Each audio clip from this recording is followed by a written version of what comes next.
Hello listeners and readers, welcome back to హులుస్లో stories వాళ్ళబ్బా. ఈరోజు మన ఛానల్ కోసం నేను కంటిన్యూటీ చేసిన స్టోరీ పేరు వచ్చేసి రాక్షసుడు, పార్ట్ వచ్చేసి 26 అబ్బా. ఈ కథలోని ముందు భాగాలు ఇప్పటి వరకు చూడని వాళ్ళ కోసం కామెంట్స్లో లింక్స్ ఇచ్చానబ్బా. అలాగే మన ఛానల్లో అన్ని కథలకు ప్లేలిస్టులు కూడా ఉన్నాయబ్బా. కుసంతా సబ్స్క్రైబ్ చేసుకొని చూడండి అబ్బా. అలాగే కథ నచ్చినట్లయితే తప్పకుండా లైక్ చేసి కథ ఎలా ఉందో ఓ సిట్టి కామెంట్ కూడా చేయండి. అలాగే హైప్ అనే ఆప్షన్ వచ్చింది, కొంచెం హై పాయింట్స్ ఇవ్వనే. మరి ఇంక మనం ఈరోజు కథలోకి వెళ్ళిపోదామా అబ్బా. నీరజ తన ప్రాణాన్ని సైతం లెక్క చేయకుండా తండ్రితో భర్తతో తన మీద ప్రమాణాన్ని చేపించుకొని మరి ఆ రెండు కుటుంబాలలో ఉన్న వారందరి అనుమానాలను తీరుస్తుంది. ఆ తరువాత ఆమెకు తగిలిన దెబ్బ వల్ల దాని నుంచి కారిన రక్తం వల్ల స్పృహ తప్పి పడిపోతుంది. దాంతో నీరజను వెంటనే హాస్పిటల్కి తీసుకుని పోతారు ఇరు కుటుంబ సభ్యులు. శౌర్య అప్పటికే విషయం ఫోన్ చేసి చెప్పడంతో ఐసీయూని రెడీ చేశారు. శౌర్య వెంటనే నీరజకు ట్రీట్మెంట్ చేయడం మొదలుపెట్టారు. అదే హాస్పిటల్లో ఉన్న దక్షిత తేజ్ని ట్రీట్ చేసిన డాక్టర్ దగ్గరికి వెళ్ళి అతని గురించి మాట్లాడగా ఆ డాక్టర్, ఇప్పుడు మీరు తీసుకువచ్చిన పేషెంట్ పరిస్థితి బాగానే ఉంది మేడం, తెలిసినంత వరకు అతనికి ఇంకొక గంటలో మెలకువ వస్తుందనుకుంటా. చూద్దాం, తను మేల్కొన్న తరువాత తెలుస్తుంది అసలు తను ఏ కండిషన్లో ఉన్నాడో, గతం గుర్తుందో లేదో అంటూ చెప్పడంతో దక్షిత అతనికి ప్రాణాపాయం లేదు అని తెలియడంతో ప్రశాంతంగా ఊపిరి తీసుకుని తన రూమ్కి వెళ్ళిపోయి ఆమె స్విచ్ ఆఫ్ చేసిన ఫోన్ని ఆన్ చేసి విషయం తన అన్నలతో చెబుదాం అనుకుని శౌర్య నంబర్కి ఫోన్ చేస్తే అతను ఫోన్ తీయలేదు. శౌర్య ఐసీయూలో ఉండడం వల్ల ఫోన్ చేంజింగ్ రూమ్లోనే వదిలేసి వెళ్ళిపోయాడు నీరజకు ట్రీట్మెంట్ ఇవ్వడం కోసం. దాంతో దక్షిత తన పెద్దన్నయ్య కన్నా ఫోన్ చేద్దామంటూ నందా నంబర్కి ఫోన్ చేయగా నందా ఫోన్ ఇంట్లోనే ఉంది. అందువల్ల వారిలో ఎవరూ కూడా ఫోన్ తీయలేదు. ఇక చేసేదేమీ లేక తన తల్లికి ఫోన్ చేసినా ఎలాంటి లాభం లేదు. ఎందుకంటే తను కూడా ఫోన్ ఇంట్లోనే మర్చిపోయి వచ్చింది కాబట్టి. ఇంతలోనే దక్షిత తన ఫోన్ ఆన్ చేసిందన్న విషయం శోభన్కి తెలియగానే అతను వెంటనే దక్షితకు ఫోన్ చేసి ఆమెను తిడుతూ ఇంట్లో వారందరూ కంగారు పడుతున్నారు అంటూ చెబుతూ ఉంటే దక్షిత శోభన్కి జరిగిన విషయం మొత్తం చెప్పి తన అన్నయ్యలు ఇంకా అమ్మ ఫోన్ తీయడం లేదు అంటూ చెప్పి, నేను ఎలాగో హాస్పిటల్లోనే ఉన్నా కదా, ఇంకో 10 నిమిషాల్లో చిన్నన్న ఇక్కడికి వచ్చే టైం అయ్యింది, తనను కలిసి జరిగిన విషయం అంతా చెప్పి ఆ పేషెంట్ రెస్పాన్సిబిలిటీని అన్నకు అప్పచెప్పి ఇంటికి వెళ్తాను అంటూ శోభన్కి చెప్పేసి ఫోన్ పెట్టేసింది. దక్షితకు ఏమీ జరగలేదని తెలుసుకున్న శోభన్ ప్రశాంతంగా ఊపిరి తీసుకున్నాడు.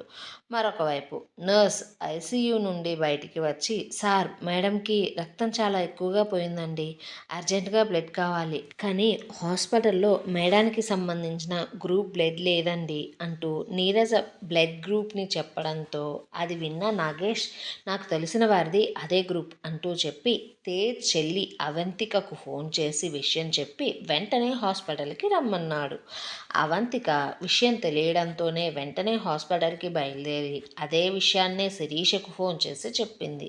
శిరీష ఆ విషయం వినడంతోనే బాధగా ఇంట్లో వారికి చెప్పేసి కూతుర్ని చూడడం కోసం హాస్పిటల్కి కంగారుగా బయలుదేరుతూ ఉంటే ప్రతిసారి కూడా తన అక్కకు నందా వల్ల ప్రాణాపాయ స్థితి వస్తుంది అని భావించిన శుభం నందా మీద కోపాన్ని పెంచుకుంటూ, అసలు ఈ నందాగాడెవడు, వాడి ఇష్టానికి వాడి పగతో నచ్చినట్లు చేసుకుంటూ పోతున్నాడు, నా అక్కకు ఎవరూ లేరనుకుంటున్నారా ఏంటి, దానికి నేనున్నాను అనుకుంటూ తన చెల్లిని పిలిచి నానమ్మను తాతయ్యను జాగ్రత్తగా చూసుకోమంటూ వారిని అప్పచెప్పి అతను కూడా శిరీషతో కలిసి హాస్పిటల్కి బయలుదేరాడు. ఇంకొక వైపు తేజ్ తండ్రి లక్ష్మణ్ పోలీసులతో నందా ఇంటికి రాగా అక్కడ పనివారు ఉండి మా సార్ ఇంట్లో లేరండి అంటూ చెప్పగా లక్ష్మణ్ మాత్రం పనివారి మాటలను అస్సలు ఏమాత్రం వినిపించుకోకుండా పోలీసులను చూస్తూ, వారెంట్ ఉంది కదా, ఎందుకు ఇంకా ఆగారు, వెళ్ళి చెక్ చేయండి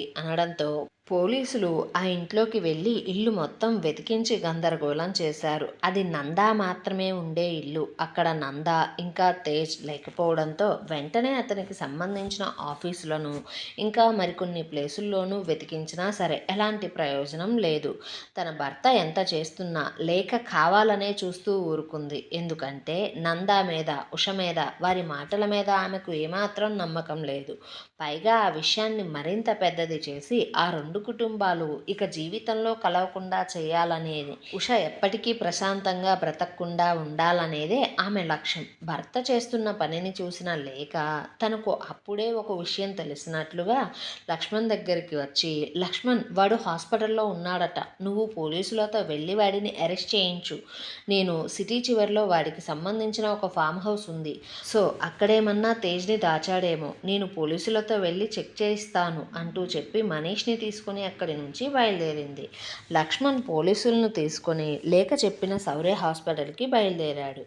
దక్షిత శౌర్య క్యాబిన్కి వెళ్ళి అతని కోసం ఎదురు చూస్తూ ఉంది. అయితే అలా వెళ్ళిన ఒక 10 నిమిషాల తరువాత ఒక నర్స్ ఆ క్యాబిన్లోకి వెళ్ళి పేషెంట్స్కి సంబంధించిన ఫైల్స్ని తీసుకుని వస్తూ ఉంటే ఆ నర్స్ని చూస్తున్న దక్షిత, అన్నయ్య ఇంకా రాలేదేంటి అంటూ అడగ్గా nurse, madam, sir family VIP ఫ్లోర్లో ఉన్నారండి.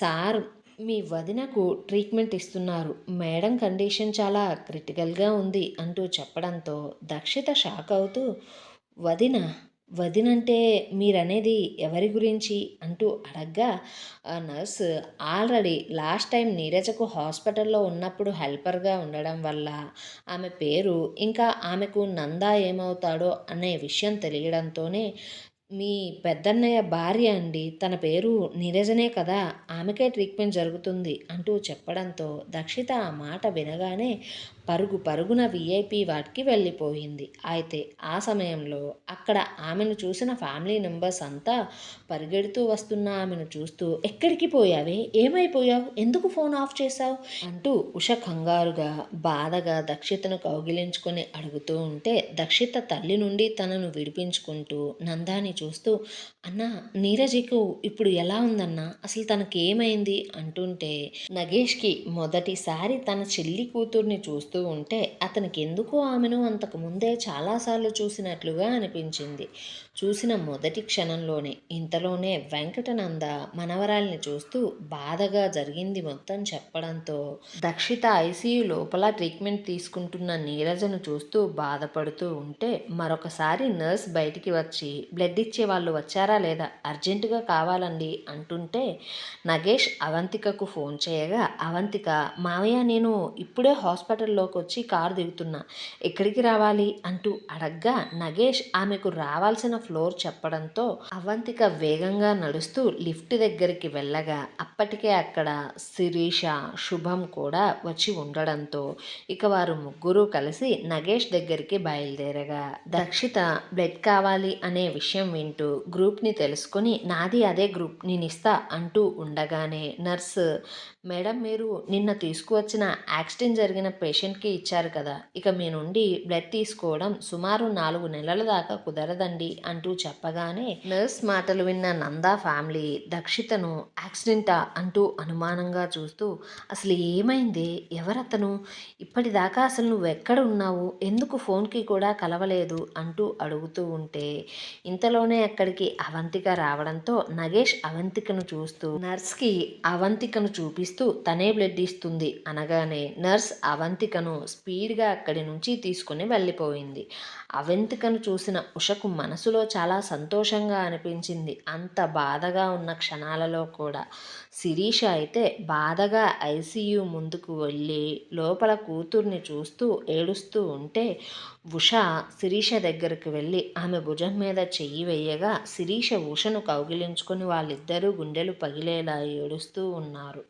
ఇంతలో దక్షిత కార్ డ్రైవర్ అక్కడికి వచ్చి, మేడం, మీరు కాపాడిన వ్యక్తి ఫోన్ రిపేర్ చేయించమన్నారు కదా, చేపించాను, తీసుకొని వచ్చాను అంటూ ఆ ఫోన్ని తీసుకొని దక్షిత చేతిలో పెట్టి అక్కడి నుంచి వెళ్ళిపోతుంటే దక్షిత తన డ్రైవర్ని ఆపి, నువ్వు వెంటనే యాక్సిడెంట్ జరిగిన ప్లేస్ దగ్గరికి వెళ్ళి ఆ కార్ నెంబర్ని నోట్ చేసుకుని ఆ కార్ ఎవరిదో ఎంక్వైరీ చేసి తన ఫ్యామిలీని కాంటాక్ట్ అయ్యి ఈ విషయం చెప్పు. ఆ వ్యక్తికి ఇంకొక గంటలో మెలకువ వస్తుందట, కానీ తనకు జరిగిన యాక్సిడెంట్ వల్ల గతం మర్చిపోయే ప్రమాదం కూడా ఉందంటూ డాక్టర్ చెప్పారు.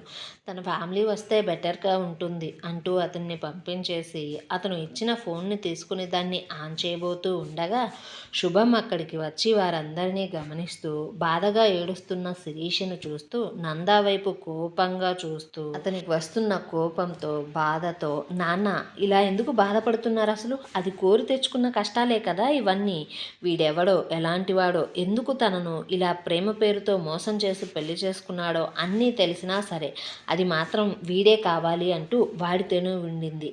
అందుకే ఇప్పుడు అది అనుభవిస్తుంది. తను మేల్కొని ఒక్కసారి నేను తప్పు చేశాను, నన్నిక్కడి నుంచి తీసుకుని వెళ్ళండి అనాలే కానీ ఈ కుటుంబాన్ని నేను నాశనం చేసైనా సరే నా అక్కను నేను నాతో పాటు తీసుకుని పోతా. నేను మీ అంత చేతగాని వాడిని మాత్రం అస్సలు కాదు. నా అక్కను తీసుకుని పోవడమే కాదు, నా అక్క వీళ్ళ వల్ల అనుభవించిన బాధకు అంతకంతకు నేను ప్రతీకారం తీర్చుకుంటా అంటూ ఎర్రని కళ్ళతో నందాని కొట్టేసేలా చూస్తూ మాట్లాడుతూ ఉంటే మారుతి నంద ఆ మాటలను వింటూ తనకు అనుకూలంగా మార్చుకుంటూ ఆ సమయంలో నందాకి మరింత కోపాన్ని తెప్పించాలి అనుకుని, చూడు నువ్వు బాధ పెడుతూ ఉంటే ఇక్కడ చూస్తూ ఊరుకోవడానికి మా చేతికేమీ గాజులు లేవు. అయినా బాధ గురించి దాన్ని భరించడం గురించి మీరు మాట్లాడొద్దు. మీ వల్ల మేము ఇప్పటికే చాలా కోల్పోయాం, అలాగే చాలా బాధను అనుభవించాం. ఇంకా కూడా భరిస్తూ ఊరుకోవడానికి మేమేం చేతకాని వాళ్ళం కాదు అంటూ ఆ గొడవను పెద్దది చేయాలి అని చూస్తూ ఉంటే ఇంతలోనే ఆ వార్డులోకి పోలీసులు వచ్చారు. దాంతో మారుతి నంద, చూసావురా నంద, వీళ్ళే కొట్టి వీళ్ళే కేసు పెట్టి ఇప్పుడు అరెస్ట్ చేయించడానికి పోలీసులను కూడా వెంటబెట్టుకుని వచ్చారు.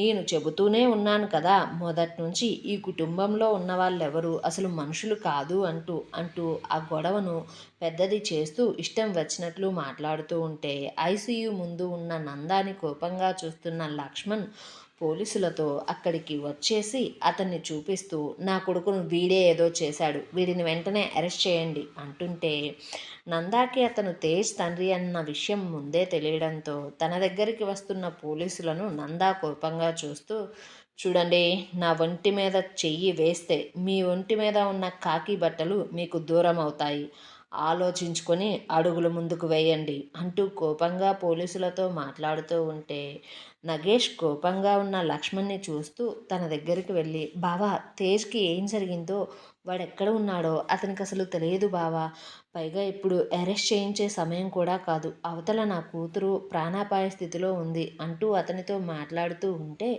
ఇంతలోనే లక్ష్మణ్ ఫోన్ మోగింది. దాంతో వెంటనే ఫోన్ తీసిన లక్ష్మణ్ ఫోన్లో విన్న విషయానికి తన గుండె ఆగిపోయింది. మరొక వైపు అదే హాస్పిటల్లో ఉన్న శౌర్యకు అప్పుడప్పుడే మెలకువ వస్తూ ఉంది. ఇక్కడేమో ఐసీయూ నుంచి బయటికి వచ్చిన శౌర్య బాధగా తన అన్నను చూస్తూ ఉంటే నంద కంగారుగా శౌర్యను పట్టుకుని తనకు ఎలా ఉందిరా అంటూ అడుగుతూ ఉంటే శౌర్య బాధగా, తలకు దెబ్బ బలంగా తగిలింది, రక్తం కూడా చాలా పోయిందన్న, ప్రస్తుతానికి వదిన క్రిటికల్గానే ఉంది, ఇంకో 24 గంటలు గడిస్తే కానీ విషయం చెప్పలేను, ట్రీట్మెంట్ అయితే సరిగానే అందించాం అంటూ చెప్పడంతో ఆ మాటలు విన్న నందాకు ఊపిరి ఆగినంత పని అయిపోయింది. నగేష్ అయితే తన వల్లే అదంతా జరిగింది అనుకుంటూ తలను బాదుకుంటూ ఏడుస్తూ ఉన్నాడు. శిరీషకు ఉషకు జీవం చచ్చిపోయింది శౌర్య మాటలు వినగానే. మిగిలిన అందరికీ కూడా ఆ మాటలు వినడంతోనే ఎక్కడలేని భయంగా అనిపిస్తూ ఉంది మనసులో. కానీ ఆ మాట విన్న మారుతి నందకు మాత్రం మనస్సులో చెప్పలేనంత సంతోషం కలిగింది. ఏమండోయ్, అసలు ఇంతకీ కోపంగా వచ్చిన లక్ష్మణ్కి గుండె ఆగిపోయేంత వార్త ఏం తెలుసుంటుంది? మెలకువ వస్తున్న తేజ్కి గతం గుర్తుంటుందా లేదా మర్చిపోతారా? నీరజ పరిస్థితి ఎలా మారిపోబోతుంది?